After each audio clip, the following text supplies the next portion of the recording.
নমস্কার, কেমন আছেন সবাই? আশা করি সবাই ভালো আছেন এবং সুস্থ আছেন। আমার একটি নতুন ব্লগে আপনাদের সবাইকে স্বাগত। আজকে সোমবার সকালবেলা বেরিয়েছি স্কুলে দিতে অর্চিকে। হয়ে গেছে একটা ব্লান্ডার।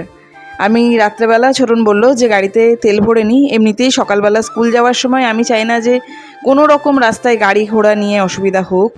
তো তাই জন্য সকালবেলা আমি রাত্রেবেলা বলি যদি তেল পেট্রোল ভরা না থাকে ভরে নাও, বা গাড়ির কোনো অসুবিধা থাকলে ঠিক করে নাও। কিন্তু রাত্রেবেলা পেট্রোলটা কমপ্লিট করা হলো, ভরা হলো, কিন্তু সকালবেলা কি হয়েছে, যখন স্কুলে নিয়ে যাচ্ছি হঠাৎ দেখছি গাড়ি আর এগোতে চাইছে না। কি হয়ে গেল? রাত্রে অবধি গাড়ি তো ভালোই চলেছে। সকালে উঠে দেখছি গাড়ির চাকা পাংচার হয়ে গেছে। এটা তো হঠাৎ করেই হয়েছে, কিছু করার নেই। সকালবেলা কোনো রকমে আস্তে আস্তে করে, গাড়ি তো চলতে চায় না জানেন পাম্প না থাকলে, আস্তে আস্তে স্কুল নিয়ে গেলাম। কিন্তু যাওয়ার পরেও এবার আমাদেরকে গাড়িটাতে পাংচার যদি হয়ে থাকে সেটাও ঠিক করতে হবে, বা যাই হয়ে থাক ঠিক করতে হবে। প্রথমে একটা পেট্রোল পাম্পে গেলাম, যে পাম্পটায় দাঁড়িয়েছিলাম দেখলেন। সেখানে গিয়ে বলছে এখনও পর্যন্ত দোকান খোলেনি, মানে পাম্পের যে জায়গাগুলোতে পাম্প মানে হাওয়ার জায়গাটায় খোলে সেটা এখনও খোলেনি। অত সকালবেলা না খোলারই কথা। যাই হোক, অনেকক্ষণ অপেক্ষা করলাম, ওখানে হলো না। পাশে এক জায়গায় গেলাম, সেখানে গিয়ে চেষ্টা করলাম যে হয় নাকি দেখি, সেখানেও পাম্পে তেল মানে এত সকাল সকাল কিছু হচ্ছে না। আবার যেখানে গেছিলাম সেখানে দ্বিতীয়বার এলাম, সেখানে দাঁড়িয়ে দাঁড়িয়ে গাড়িতে তেল পাম্প করা হলো। তারপরে কোনো রকমে আসা হলো। এসেই তাড়াতাড়ি করে ঘর দুয়ারটা একটু গুছিয়ে নিয়েছি।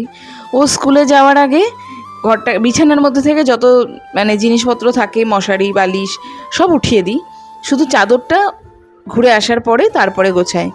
আর আজকে অর্চি বলেছে, বাবাকে বলে দিয়েছে বাবা রাত্রেবেলা তুমি ধোসা খাওয়াবে। আর আমি ভেবেছিলাম আজকে আমি বানাবো হচ্ছে আন্ডা বিরিয়ানি, এগ বিরিয়ানি। তো ও আসলে এখন নিরামিষ চিকেন বিরিয়ানি খেতে চায় না। আগে ওকে জিজ্ঞাসা করলেই প্রথমেই বলতো অর্চি কী খাবি রবিবার? চিকেন বিরিয়ানি। আর এখন চিকেন খেতে এতটুকু চাইছে না। আপনারা আগের ভিডিওতে দেখেছেন, রেস্টুরেন্টে নিয়ে গেছিলাম, সেখানে পর্যন্ত বলছে চিকেন খাবো না, আমাকে ভেজ কিছু দিন। এগ খাবে, চিংড়ি খাবে, মাছ খাবে, কিন্তু চিকেনটা মুখে দেবে না, মাটনটা মুখে দেবে না। তো সেই জন্য সকালবেলা গিয়ে সমস্ত ওই গাড়ি ঠিক করার পরে জিনিসপত্র বাজার থেকে নিয়ে আসলাম।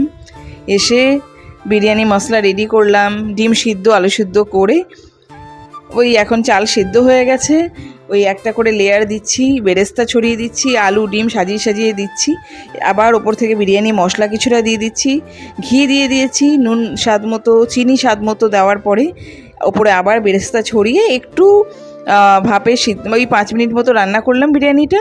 আর এখানে স্যালাড কেটে নিচ্ছি। বিরিয়ানি বানাতে আমার খুব একটা কোনো কষ্ট হয় না, খুবই ইজি লাগে। আর এখন তো চিকেনও করতে হচ্ছে না, সেজন্য টাইমটাও অনেকটা বেঁচে যায়। আর বিরিয়ানির সাথে সবসময় হয় রায়তা, না হলে একটু শসা পেঁয়াজের স্যালাড, এই খুব ভাল লাগে। তো এখন বিরিয়ানি রেডি করেছি, এখন অর্চিকে দেব। আর দেখুন আমি যেভাবে বিরিয়ানিটা বানাই তাতে কিন্তু চালটা এতটুকু ভেঙে যায় না। আর আমি ইন্ডিয়া গেট রাইসটা কখনোই কিনি না, কারণ কি প্রথম জানতাম না, প্রথমে কিনতাম, কিনে কি হতো পুরো চালটা একদম গলে পাক হয়ে যেত, কোনো রকমে ওটাকে আমি কন্ট্রোলে আনতে পারতাম না। আর রাত্রেবেলা ওর বাবা আজকে নিয়ে আসবে হচ্ছে আবার ধোসা, পনির ধোসা। তো এখন বিরিয়ানিটা খেয়ে নিই, বিকালবেলা আর কিচ্ছু খাওয়া হবে না, রাত্রেবেলায় ধোসাই আমাদের আজকে ডিনার হয়ে যাবে। তো এই হয়ে গেছে বিরিয়ানি সার্ভ। এখন অর্চিকে দেখি কেমন লাগলো ওর, আশা করি ভালো লাগবে, তবুও একটু ওর মুখে শুনে নিই, চলুন। অর্চি, বিরিয়ানি কেমন হয়েছে? তুমি বললে এগ বিরিয়ানি বানাতে, তাই জন্য এগ বিরিয়ানি বানিয়ে দিলাম। তোমার ভালো লেগেছে? বলো বিরিয়ানি কেমন হয়েছে? অর্চি হ্যাঁ হেভি। তো চিকেন বিরিয়ানি খাবি না, এগ বিরিয়ানি? পনির বানাইনি, একদিন দেখলাম না, বললাম খুব ভালো লাগছে, তাই পনির বিরিয়ানি বানালাম। এই তারপরে এগ বিরিয়ানি বানালাম। তো কোনটা বেশি ভালো, এগ না পনির? দুটোই। কী ব্যাপার? হ্যাঁ অর্চি জামার সাথে দেওয়াল মিলে গেছে, খোল। অর্চি কি আসছে তোমার জন্য? ও মা, ওদিকে রাখ গিয়ে, এতে প্যাক করে দিয়েছে। ওই লাইটটা দাও তো গো, দাঁড়া এনে এগুলো সব ওয়াশ করো, রাখ। সুন্দর করে প্যাক করে, আমি জানতাম না তো। বের কর দেখি। ওয়াও, দেখি কি দারুণ তো ধোসা।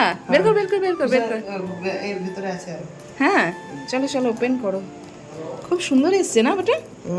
ওয়াও, কি ধোসা এনেছো গো? কি ধোসা এনেছো? পনির মশলা ধোসা। ও বাবা, এটা কেমন হয়ে গেছে, কতটুকু হয়ে গেছে গো? পনির মশলা চলো বের কর বাবা, প্লেটে বের কর। দু হাতে করে ধরো, এই সাইড থেকে মশলা বেরিয়ে যাবে না হলে। চলো। গরম ছিল না তখন। ওয়াও, প্যাকিংটা কিন্তু সত্যিই সুন্দর, তাই না অর্চি? প্যাকিংটা অনেক সুন্দর বানিয়েছে। কোথায় আছে? তেলে স্লিপ করছে হাতে। আরে অন্যরকম আছে। দুটো ধোসা বেরিয়ে গেল। আর কি কি দিয়েছে এর মধ্যে? এটা তরকারি হবে। আচ্ছা, তরকারিটা খুলতে পারবি? হ্যাঁ পারবো। খুল, খুল, খুল। আগে সব বের করবি। আচ্ছা বের করে নে। এটা হচ্ছে ওই কোকোনাট চাটনি। আচ্ছা, আরো কিছু দিয়েছে একটা, আই থিঙ্ক দেবে। হ্যাঁ, ওয়াও, লাল চাটনিটা। তিনটে প্লেটে তিনটে ঢেলে দেয় নাকি বেটা? দাও দেখি। ও বাবা, আস্তে, কোনো কাজকর্ম জানে না। হ্যাঁ অর্চি, কাজকর্ম জানে না কিচ্ছু। চল চল চল জলদি কর, খিদে পেয়ে গেছে। অত গরম জিনিসটা ঠান্ডা হয়ে যাবে। এটাকে একটা কাটবি তো বাবা, ভেতরটা দেখবো। এটা চলো, হয়ে গেছে হয়ে গেছে। আমি ধোসা নেওয়ার আগে ওকে ফোন করে বলে দিয়েছিলাম যেন দেখবে ক্রাঞ্চি থাকে একেবারে, কারণ কি আমরা ওখানে ধোসা যখন খাই একদম পাঁপড়ের মতো ধোসাগুলো কিন্তু ভেঙে যায়, কিন্তু দেখুন আনার পরে একদম নেতিয়ে গেছে। তবে খেতে স্বাদ আছে, কিন্তু নেতিয়ে গেলে সেই মজাটা আর পাওয়া যায় না। বাড়িতে আনলে এই সমস্ত জিনিসের এই রকমই অবস্থা হয়, কি আর করা যাবে।